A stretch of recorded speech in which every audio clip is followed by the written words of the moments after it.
Hello and good afternoon, everyone. My name is Aditya Rai and I welcome you all to this amazing session at Adda 24/7 जहां पर आज हम बात करने वाले हैं बेल के बारे में। ज़मानत तो आप सभी ने सुनी होगी, बट आखिर ज़मानत या फिर बेल कितने प्रकार की होती है एंड उनसे जुड़े हुए जो आर्टिकल्स या फिर उससे जुड़े हुए जो सेक्शंस हैं हमारे लिए, उनके बारे में आज हम यहाँ पर समझने वाले हैं। तो अगर अभी तक आपने इस सेशन को लाइक नहीं किया है तो please do hit that like button and also channel को सब्सक्राइब कर लीजिए ताकि इस प्रकार के और वीडियोस आपके सामने आते रहें और आप उनको मिस ना करें। तो आज का topic for discussion would be types of bell in India.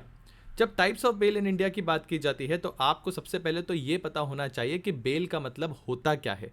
Bell का मतलब ये होता है कि लेट सपोज आपको जेल में डाल दिया गया है, तो उस पर्टिकुलर जेल में जहां पर आप पे ट्रायल प्रोसेस चल रहा है, यानी कि आप अक्यूज्ड हैं। अक्यूज्ड यानी आप पर आरोप लगाए गए हैं।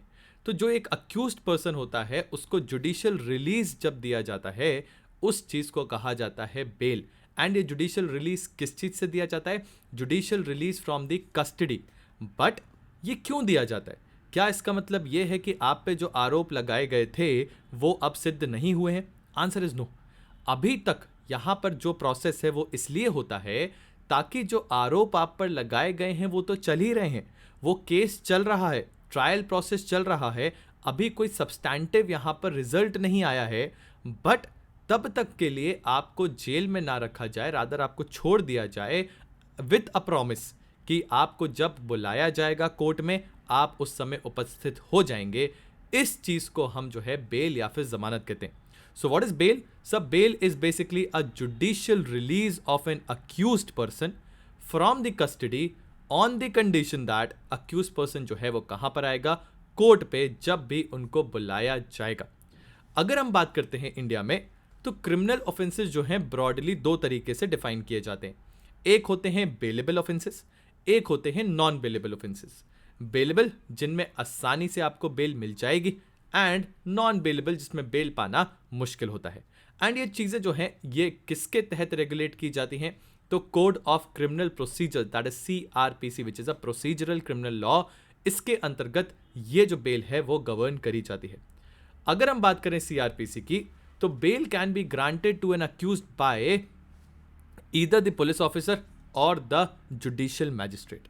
अब बात की जाती है कि बेल जो ग्रांट की जाती है वो क्यों ग्रांट की जाती है?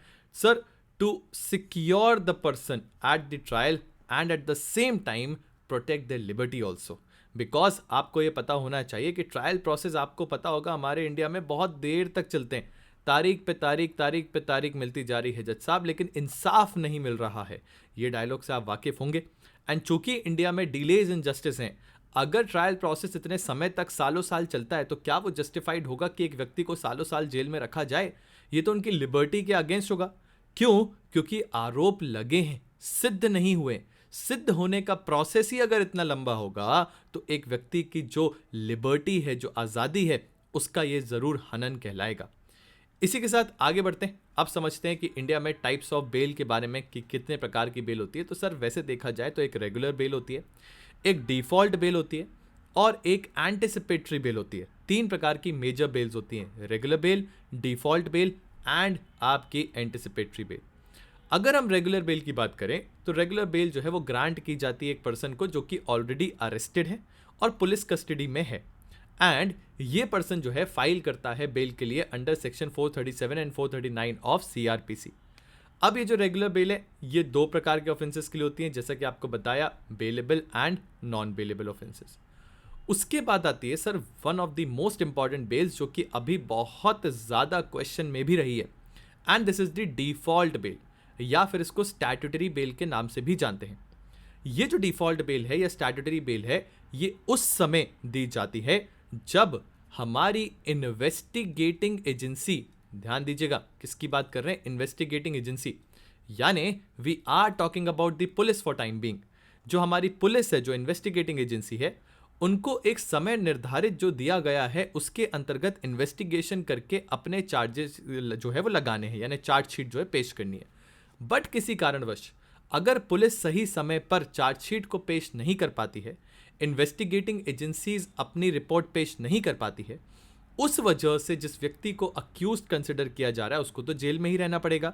तो क्या यहां पे उस व्यक्ति की कोई गलती है? आंसर इज नो, क्योंकि उसने अपने आप को समर्पित कर दिया है कि आप आइए और मेरे खिलाफ जो भी एविडेंसेस लाना चाहते हैं लाइए, एंड अगर आपको लगता है मैं दोषी हूं तो जेल में डालिए, अगर लगता नहीं है तो मुझे जाने दीजिए। लेकिन आपकी जो इन्वेस्टिगेटिंग एजेंसी है वही अगर समय लगा रही है, किस चीज में सर? वही समय लगा रही है अगर वही समय लगा रही है अगर इन्वेस्टिगेशन का प्रोसेस करने में, तो इसकी वजह से क्या होगा सर? इसकी वजह से अल्टीमेटली उस बंदे की जो लिबर्टी है उसको हानि पहुंचेगी। इन्हीं कारणों की वजह से डिफॉल्ट बेल जो है वो ग्रांट करी जाती है। सो डिफॉल्ट बेल क्या है?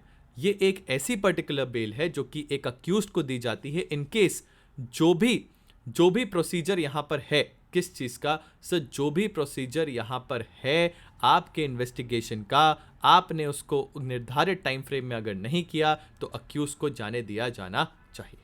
ठीक है, so this is what is the default bail. अब अगर बात करें third, that is the anticipatory bail. Anticipatory की बात की जाए तो सर ये एक आभास होने पे, एंटिसिपेशन होने पे आपको दी जाती है। कहने का मतलब अगर एक व्यक्ति है, उनको लगता है कि किसी एक पर्टिकुलर ऑफेंस से रिलेटेड मुझे जेल में डाला जा सकता है, but I am pretty much sure कि मैंने ये चीज नहीं की है, या I want to submit myself to the court कि आपको जब भी लगे आप मुझे बुलाएंगे मैं जरूर आऊंगा, but I don't want to go to the jail. तो ऐसी सिचुएशन में even before getting into the prison, even before getting arrested, जब मैं बेल के लिए एडवांस में ही अप्लाई करता हूं, that particular bail is known as the anticipatory bell.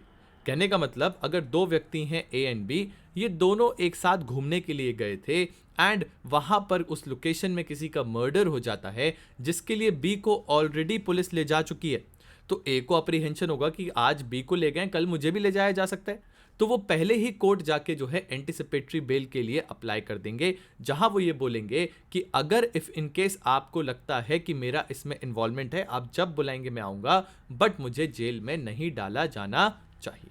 ठीक है, एंटिसिपेटरी बेल की जो एप्लीकेशन होती है या तो हाई कोर्ट में या फिर सेशन कोर्ट में जो है ये दायर की जा सकती है।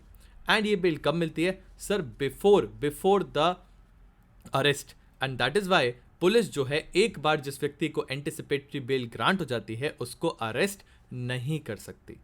एंड अभी ये एक केस भी आया था जहां पे ये बताया गया सुप्रीम कोर्ट के द्वारा कि एंटिसिपेटरी बेल जो है वो एक्सटेंड की जा सकती है till the end of the trial and is not having a fixed duration. ऐसा कोई फिक्स्ड ड्यूरेशन नहीं है, जब तक चाहे उसको एक्सटेंड भी किया जा सकता है। सो आई बिलीव आपको ये टॉपिक समझ में आया होगा। यहाँ पे हमने 3 प्रकार की बेल की बात की है। एक रेगुलर बेल जिसके बारे में आप और हम सभी बहुत अच्छे से वाकिफ हैं। दूसरी बेल जो है वो बहुत इंपॉर्टेंट है, that is the default bail. And ये डिफॉल्ट बेल जो है इसको ही हम कंसिडर करते हैं एज द स्टैट्यूटरी बेल। और ये डिफॉल्ट बेल जो है ये ग्रांट की जाती है in case of a default by the investigating agency, जिन्होंने समय पर चार्जशीट पेश नहीं की, समय पर इन्वेस्टिगेशन कंप्लीट नहीं किया, तब जो है अक्यूज्ड को बेल दे दी जाती है। And the third one is the anticipatory bell, जहां पर हमने बात करी थी एंटिसिपेटरी का मतलब एक ऐसी बेल जो कि आपको मिलती है एडवांस में, यानी even before getting arrested, that is what is known as anticipatory bail. So with this I would like to tell you that if in case आप तैयारी कर रहे हो क्लैट या एलिट की, so Adda 24/7 has come up with a lot of courses that have been curated for your personal growth. आप जो है उनको खरीद सकते हैं, जहां पे आपको 1 point solution for everything that is required for the examination will be covered. करना क्या है आपको? हमारे पोर्टल पे जाइए, कोर्सेज को आप अच्छे से ब्राउज करिए, आपकी रिक्वायरमेंट के हिसाब से जो भी कोर्स आपको लगता है उसमें जाके आप ये कोड लगाइए। जैसे ही ये कोड आप लगाएंगे सर, आपको अप टू 81% ऑफ देखने को मिलेगा, यानी जो भी हमारे पोर्टल पे मैक्सिमम डिस्काउंट होगा वो आपको देखने को मिलेगा। सो फॉर एग्जांपल अगर ये कोर्स की कॉस्ट 48,000 रुपीज़ है, ये आपको हार्डली 9,600 में मिल सकता है। तो करना क्या होगा सर? आपको कोड लगाना है Y692। जैसे ही आप ये कोड लगाएंगे Y692, you will get the maximum discount available on our portal. वहीं अगर आपको लगता है कि मुझे लीगल रीजनिंग के बारे में पढ़ना है, so for legal reasoning you have this particular course जो कि लाया गया है सिर्फ आपके लिए, जहां पर निकिता मैम और आदित्य सर ये दोनों मिलकर आपको पढ़ाएंगे सारे के सारे आपके लॉस, चाहे वो कॉन्ट्रैक्ट हो, चाहे कॉन्स्टिट्यूशन हो, चाहे आपका टॉर्ट्स हो, एंड इन ऑल आपके एग्जामिनेशन में मदद करेंगे एग्ज़ाम को क्रैक करने के लिए. सो आई बिलीव आपको ये चीज़ समझ में आई होगी. This is all from my side. I would like to again reiterate कि इस पर्टिकुलर वीडियो को लाइक कर दें and at the same time also do share it with your friends and family. Thank you so very much for your valuable time. Keep studying, keep drilling. Jai Hind, Jai Bharat.